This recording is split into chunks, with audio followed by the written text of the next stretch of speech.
안녕하세요. 나무아카데미입니다. 저희 사이트는 국어 내신 대비 학습 자료를 제공하는 사이트입니다. 오늘 강의에서는 중학교 3학년 2학기 비상교과서의 주장하는 글쓰기 지문을 분석해 보도록 하겠습니다. 여러분, 이번 단원에서는요, 이 주장하는 글쓰기의 과정과 관련된 것들을 좀 정확하게 기억을 해 두셔야 됩니다. 자, 그럼 한번 이제 그 과정을 좀 따라가면서 내용 보도록 하겠습니다. 자, 다음 내용을 보고 미르가 쓸 글의 주제와 예상 독자를 정리해보자. 자, 여러분, 우리가 첫 번째 그 글 쓰는 단계가 바로 계획하기 단계입니다. 이 계획하기 단계에서 우리가 정해야 하는 것이 무엇이냐? 바로 주제와 독자입니다. 그래서 원래는 여러분요, 이 작문 맥락에 주제, 목적, 독자 이렇게 목적까지 들어가는데요. 목적은 우리가 이미 정해져 있어요. 뭐냐면 단원명을 보세요. 주장하는 글쓰기잖아요. 그러니까 목적은 이렇게 주장을 통해서 상대방을, 다른 사람을 설득하는 거, 그것이 바로 목적이겠죠. 그래서 이미 목적은 정해져 있고요. 그래서 이러한 목적을 고려해서 주제와 독자를 정하는 것을 계획하기 단계에서 해야 되는 겁니다. 자, 그러면 한번 볼게요. 자, 미르가 이제 본 것이 무엇이냐? 이거예요. KBS 뉴스에서 나온 저희가 북측 선수들과 단일팀을 구성하며 겪은 어려움 중 가장 큰 것은 언어에 대한 문제였어요. 라고 하는 이제 남북 단일 스포츠팀이 이제 언어에 대한 문제를 겪었다라는 내용을 이제 보고서 그거에 대해서 이제 그 쓸 내용을 정하고 있거든요. 그래서 남과 북이 같은 말을 쓴다고 생각했었는데 같은 언어를 사용하는 민족임에도 언어 차이 때문에 어려움을 겪을 수 있다는 것을 알게 되었어. 남북 간의 언어 차이를 좁히기 위해 노력해야 한다는 주장을 담은 글을 써서, 자, 지금 내용입니다. 주제예요. 남북 간의 언어 차이를 좁히기 위해 노력해야 된다. 글을 써서 누구에게 전달하느냐? 우리 반 친구들에게 전달하겠어. 자, 지금 그래서 주제와 그 독자, 예상 독자가 정해졌습니다. 자, 이렇게 정리 한번 여러분도 해보시고요. 자, 다음입니다.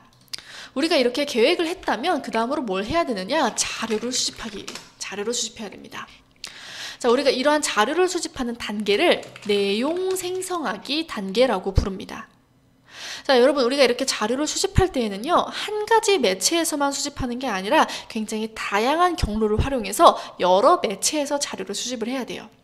자, 그래서 실제로 미르가 어떤 자료들을 수집했는지 좀 볼게요. 자, 지금 첫 번째 매체는 바로 인쇄 매체, 신문의 내용입니다. 지금 북한어 번역 앱, 이 탈북 학생들의 언어 생활을 돕기 위해서 북한어를 남한에서 사용하는 단어로 번역해주는 이 앱이 출시가 됐다라고 하는 내용이 나오고 있습니다. 그래서 이 자료의 주제, 자, 번역해주는 앱이 개발되었다라고 하는 자료 나왔고요. 자, 두 번째 자료는 영상 매체입니다. 텔레비전 뉴스인데요. 이 매체에서는 남북 탁구 단일팀이 이제 우승을 차지했다라고 하면서 이 민간 차원의 교류가 성공적으로 이루어진 예시를 보여주고 있어요. 그래서 이런 민간 교류가 정치적 대립을 뛰어넘는 통합의 힘을 발휘하면서 이제 이걸 통해서 언어의 통합도 우리가 좀 노려볼 수 있다라고 하는 것들을 이야기를 하고 있습니다. 그래서 이 민간 차원의 교류가 폭넓게 허용되면 언어의 통합을 비롯해 남북의 통합을 앞당길 수 있다라고 하는 주제를 가지고 있는 자료예요. 다음 세 번째 자료는 디지털 매체입니다. 인터넷 누리집에서 가지고 온 것인데요. 이 자료는 이제 결의말 큰 사전 편찬 사업에 대한 내용입니다. 이 결의말 큰 사전을 만드는 일이 민족 문화를 지키고 진정한 통일을 준비할 수 있다라는 내용으로 이제 이루어져 있어요. 그래서 그 주제 또 확인해 보시면 되겠습니다. 자, 그래서 지금 굉장히 다양한 자료에서 그 자료를 수집을 해 왔습니다. 자, 여러분, 그런데요, 우리가 이제 좀 알아두어야 할 것이 자료를 이렇게 수집했다고 해서 그 모든 자료를 다 쓰지 않습니다. 그래서 자료를 수집한 다음에는 그 자료를 선정하는 과정을 거쳐야 돼요. 그래서 이 자료를 선정하는 거는 어떤 것으로 하느냐, 이제 뭐 주제와 관련이 있는지, 또 출처가 믿을만한지, 그리고 이제 예상 독자의 지식 수준에 적절한지 등등 이런 것들을 바탕으로 해가지고요, 자료를 선정하는 과정을 거쳐야 됩니다. 자, 그렇게 해서 자료까지 선정하고 나면 무엇을 하냐면요, 이제 개요를 씁니다. 우리가 요 단계를 뭐라고 하느냐, 내용 조직하기 단계라고 부릅니다. 자, 그러면 미르는 어떤 식으로 개요를 썼는지 그 내용 좀 보도록 하겠습니다. 자, 지금 보시면 제목, 통일시대와의 남과 북, 하나 되는 언어. 이제 미르가 주장하고자 하는 내용을 적절하게 표현하는 제목을 잘 골랐죠. 자, 그래서 아까 우리가 이제 주장하는 글이라고 했잖아요. 이러한 주장하는 글의 구조는 서론, 본론, 결론으로 이루어져 있습니다. 자, 그래서 이 서론, 본론, 결론이라는 구조, 3단 구성에 맞추어서 내용들을 만들어 가야 되는데요. 서론에서는 문제 제기를 합니다. 독자의 흥미와 관심을 끌기 위해 문제를 제기하고 있다고 나오네요. 그래서 분단 이후 남한과 북한의 언어에 많은 차이가 생겨 소통이 어려워졌다라고 하는 문제를 제기하고 있어요. 자, 본론에서는 3가지 주장을 하고 있네요. 자, 첫 번째 주장은 남북한 공통 국어 사전의 편찬 작업을 이어가야 한다라고 하는 이제 그 주장하고 있고요.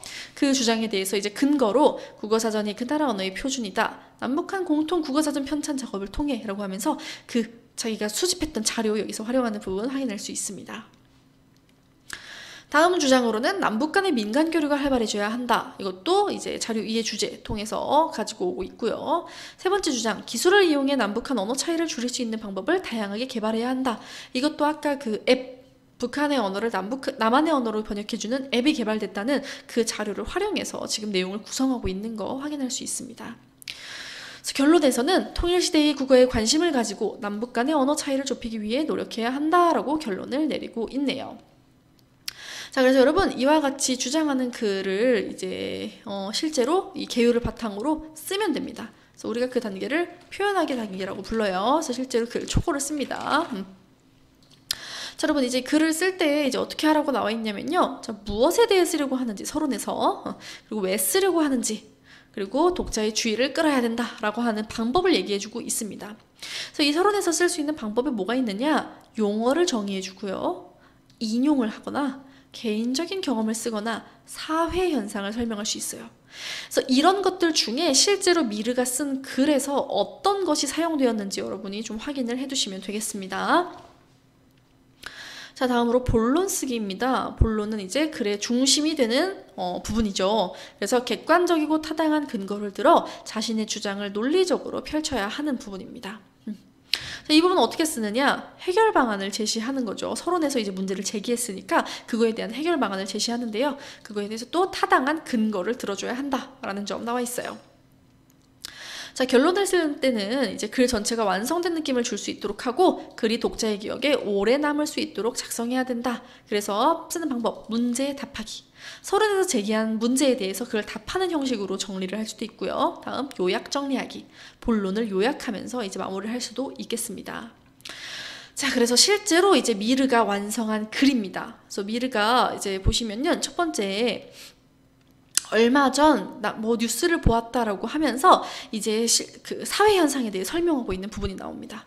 미르가 남북의 언어를 주제로 글을 쓰게 된 계기이자 사회 현상이 무엇인지를 설명해주고 있죠. 그래서 아까 이 서론 쓰기에서 사용된 요 방법이 쓰였다는 걸 알 수가 있어요. 자, 그리고 이제 남한과 북한의 언어는 분단 이후 다른 길을 걸어왔고 라고 하면서 이제 좀 언어 차이의 원인이 분단에 있다라는 점 얘기하면서 지금 이 남북한의 언어의 차이에 대해 얘기를 하고 있습니다. 그러면서 이제 수집한 자료를 활용해요. 권위 있는 기관의 보고서를 인용하여 글의 신뢰성을 높이는 부분 우리가 확인을 할 수가 있죠. 또한 이러한 언어의 이질성을 극복하기 위해서는 어떻게 해야 할까라고 질문을 던져서 독자의 주의를 끌고 있는 것도 확인할 수가 있습니다. 자, 다음으로는 아까 우리 개요에서 작성했듯이 구체적인 방법들이 제시가 됩니다. 그래서 첫 번째 주장, 남북한 공통 국어사전의 편찬 작업을 이어가야 한다라고 하는 이 주장과 그거에 대한 근거, 자기가 찾은 자료를 바탕으로 근거 제시하고 있고요. 두 번째로 남북 간의 민간 교류가 활발하게 이루어져야 한다. 또다시 이제 주장을 하고서 그에 대한 자료를 통해서 근거를 제시하고 있습니다. 그리고 세 번째로 그 어플, 이게 이제 자료로 사용을 해가지고 남북한 언어 차이를 줄일 수 있는 기술적인 방법 개발해야 된다라고 하는 주장을 하고 있어요. 그래서 본론에서는 이렇게 구체적인 방법과 그거에 대한 근거 제시해주고 있고요. 결론에서는 서론에서 제시한 내용을 다시 한번 언급하면서 좀 요약 정리하는 부분 확인할 수가 있습니다. 그래서 어떤 방법이 활용됐는지 묻는 문제 나오니까요, 여러분. 이렇게 요약 정리하기라는 방법 활용됐음을 확인해 두시면 되겠습니다. 자, 그래서 여러분 이제 그걸 평가할 때는 주장이 명료하게 드러나는지 주장을 뒷받침하는 근거가 보편적이고 타당한지, 서론, 본론, 결론으로 구성되었는지 이런 것들을 바탕으로 평가하시면 되고요. 그래서 이걸 바탕으로 또 이제 뭐 고쳐쓰기를 할 수가 있겠죠. 자, 그러면 이것과 관련된 문제 한번 같이 풀어보도록 하겠습니다. 네, 여러분, 그러면 6번 문제 한번 같이 풀어보도록 하겠습니다. 여러분들은 영상 잠시 일시 정지하고 문제 풀어봐 주시기 바랍니다. 네, 그러면 같이 해설해 보도록 하겠습니다. 주장하는 글을 쓸 때 각 단계에 대한 설명으로 가장 적절한 것을 묻는 문제입니다. 자, 서론은 용어 정의하기, 인용하기를 활용해 쓸 수 있다. 맞죠, 여러분? 아까도 말씀드렸지만 서론에서는 이제 서론에서는 독자의 관심을 끌고 이제 주제를 명확히 제시합니다. 그래서 이때 우리가 이제 활용할 수 있는 방법으로 용어를 정의하는 거. 이거를 하면요, 이제 글에서 사용될 핵심 개념을 명확히 할 수가 있죠. 그래서 독자의 이해를 도와줄 수가 있어요. 그리고 또 이제 뭐 인용하기. 권위 있는 자료나 전문가의 의견 같은 걸 인용을 한다면 주장에 대한 신뢰도를 높일 수가 있을 겁니다. 그래서 이런 식으로 서론에서 사용할 수 있는 방법 잘 제시하고 있으니까 1번이 답이 됩니다. 자, 나머지 선지들은 왜 답이 될 수 없는지 그런 오답도 여러분 꼼꼼히 꼭 정리를 해 두셔야 돼요. 자, 그럼 이렇게 문제 한번 같이 풀어봤고요. 이 외에도 더 많은 문제나 자세한 학습 자료는 저희 나무 아카데미 홈페이지에서 확인하실 수 있습니다. 감사합니다.